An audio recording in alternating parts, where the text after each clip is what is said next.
दो डेवलपमेंट हैं जिनके बारे में हमको जरूर बात करनी चाहिए, क्योंकि जोश में होश भी रखना चाहिए। करण साहब, एक तो चाइना के फॉरेन मिनिस्टर की पाकिस्तान के फॉरेन मिनिस्टर से बात हुई और उस स्टेटमेंट में जो रीड आउट दिया गया है चाइनीज फॉरेन मिनिस्ट्री की तरफ से, उसमें यह कहा है कि हम पाकिस्तान की अपनी जमीन की, अपनी सोवरेनिटी की रक्षा करने के हक का हम सम्मान करते हैं, हम उसके साथ हैं। तो एक इसको पढ़ा जा रहा है कि उसने पाकिस्तान का साथ दे दिया किसी तरीके से। और दूसरा, टर्की के 6 ट्रांसपोर्ट विमान वहां उतरे हैं कल, इसमें पढ़ा जा रहा है कि वो उनको कोई सप्लाई कर रहा है। इन दोनों बातों को आंसर करने से पहले मैं आप सब लोगों से रिक्वेस्ट करूंगा कि वो जो इतिहास बदलने वाली जो बात कर रहा है ना, एक्चुअली वो सही बोल रहा है, उसको आप पढ़ नहीं रहे, समझ नहीं रहे। भाई, अगर किसी भी तरह का कन्फ्लिक्ट इस बार होता है तो इतिहास तो बदलेगा ना।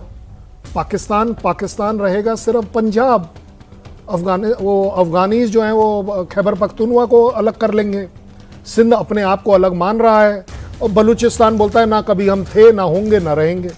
सो ऑब्वियसली इतिहास बदलेगा ना। सो इतिहास में यही चेंज वो बंदा ठीक बोल रहा है एक्चुअली। वो एक अलग बात है कि जिस लहजे में वो बोल रहा है वो सच्चाई बोलते हुए भी अपनी कंट्री को सेटिस्फाई कर रहा है और जो उसका हक बनता है। जहां तक बात आ रही है चाइना की, चाइना का इस समय पाकिस्तान में किसी भी तरह का सपोर्ट देना, क्यों? क्योंकि वो ट्रेडर है वहां का, उसके असेट्स वहां पर है। ये इट इज समथिंग लाइक जो ब्रिटिशर कंपनी आई थी हमारे यहाँ, ईस्ट इंडिया कंपनी आई थी ट्रेड करने, बैठ गई ऑक्यूपाई करके। चाइना के साथ आप क्लैरिटी से देख सकते हो कि वो बिजनेस कर रही है, बिजनेस के साथ जमीन को वो गिरवी रखवा रही है अपने पास कि हमारे असेट्स के हिसाब से उतना दे दीजिए। और आज इसका क्या मतलब है कि सोवरनिटी, मैंने तो सोवरनिटी अभी तक उसकी भंग करी नहीं। ये आइडिया मिला कहां से चाइना को? इसको एक्चुअली पाकिस्तान ने कि भाई कुछ बोल दो, कुछ तो हमारे फेवर में बोल दीजिए। तो ठीक है भाई, चाइना इज वेरी राइट कि अगर हम पाकिस्तान को बांग्लादेश बनाने की बात करें तब तो समझ में आया कि सोवरनिटी भंग हुई। हमने तो बोला हम टेररिज्म के पीछे आ रहे हैं, टेररिज्म के आका के पीछे आ रहे हैं, वो कहीं भी होगा हम उसे मट्टी में मिला देंगे, बात खत्म है। आ गई बात टर्की की। भाई, टर्की तो पिछले कितने टाइम से ट्रेड कर रहा है, फ्री में थोड़ी ना दे रहा है। आपको क्या लग रहा है कि वो 4 अगर ड्रोन दे देता है तो आपने दुनिया लूट ली, आप दुनिया फतेह कर लेंगे? क्या कर लेंगे आप? चलिए 2 सेकंड के लिए इसको बिल्कुल प्रैक्टिकली एक लड़ाई के तौर पर देख लेते हैं। 3 एयरक्राफ्ट में कितने आ जाएंगे? ठीक बात है, बहुत ज्यादा आ जाएंगे। 3-1 में स्पेस के हिसाब से अगर मैं बात करूं, 9, 10, 11, 12, 100% झूठ बोल लो तो भी 20। आपको लग रहा है एक देश 20 ड्रोन लेकर बच जाएगा? अगर आप 2 सेकंड के लिए बोलेंगे कि एमुनेशन आ जाएगा, कौन सा एमुनेशन, कौन सा टैंक?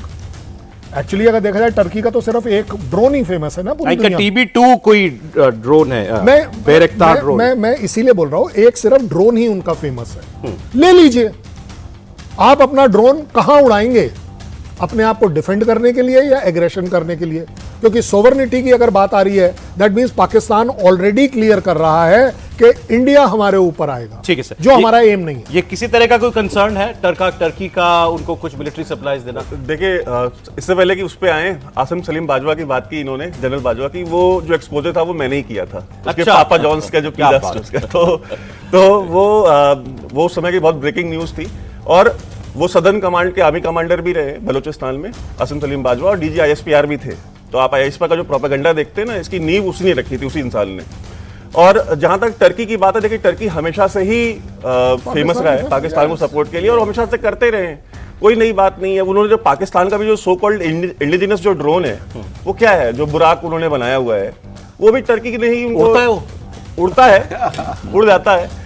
और देखिए, सबसे बड़ी चीज क्या है, टर्की कभी भी इस कॉन्फ्लिक्ट में डायरेक्टली शामिल नहीं हुआ, क्योंकि टर्की के अपने भी बहुत सारे स्केलेटन्स हैं। फिर उनके पास एक कुर्दों की भी प्रॉब्लम है, तो वो कभी नहीं चाहेंगे कि इंडिया उनके अफेयर्स में इन्वॉल्व हो जाए, क्योंकि अगर इंडिया उनके अफेयर्स में इन्वॉल्व हो गया, अगर इंडिया ने उनको कुर्दों को सपोर्ट कर दी, तो टर्की के लिए वो प्रॉब्लम शुरू हो जाएगी। उनके यहाँ पे, आपको शायद नहीं पता होगा, हजारों की तादाद में कैजुअलिटीज हैं टर्किश नेशनल्स की, जो तुर्कों ने जो कुर्दों ने उनके यहाँ लोग मारे हैं, ठीक है। तो वो कभी नहीं चाहेंगे, और इंडिया के पास वो कैपेबिलिटी है। तो ठीक है, वो जेस्चर के लिए वो 6 ट्रांसपोर्ट उन्होंने भेज दिए होंगे, हो सकता है उसमें गोली बंदूक सुपारी कुछ हो, ठीक है, आई डोंट नो, ठीक है। लेकिन मैं नहीं मानता कि ऐसी कोई आउट ऑफ द वर्ल्ड वो कोई चीज सप्लाई दे देंगे जिससे कि पाकिस्तान जो है इस गेम में जाकर के कोई चेंज कर सकता हो, या इंडिया के खिलाफ इंडिया के पास उनकी हर चीज का तोड़ है। सर TB2 जो ड्रोन है बेसिकली 300 किलोमीटर का 150 केजी वो पेलोड कैरी कर सकता है, और ये drone medium altitude long endurance drone है। ये कोई ऐसा कोई घातक ड्रोन नहीं है कि इसका तोड़ भारत के पास नहीं है। हमारे एयर डिफेंस सिस्टम्स हैं, बैलिस्टिक मिसाइल डिफेंस सिस्टम है, वो इजीली इसको शूट डाउन कर सकते हैं। अभी रीपर ड्रोन जो था अमेरिका का, 7 वो रीपर ड्रोन पिछले 10 दिन में हूतीज ने डाउन कर दिए हैं। तो कोई ये ड्रोन्स इतनी बड़ी चीज नहीं है, इतना बड़ा हवा नहीं है जो हम बना रहे हैं।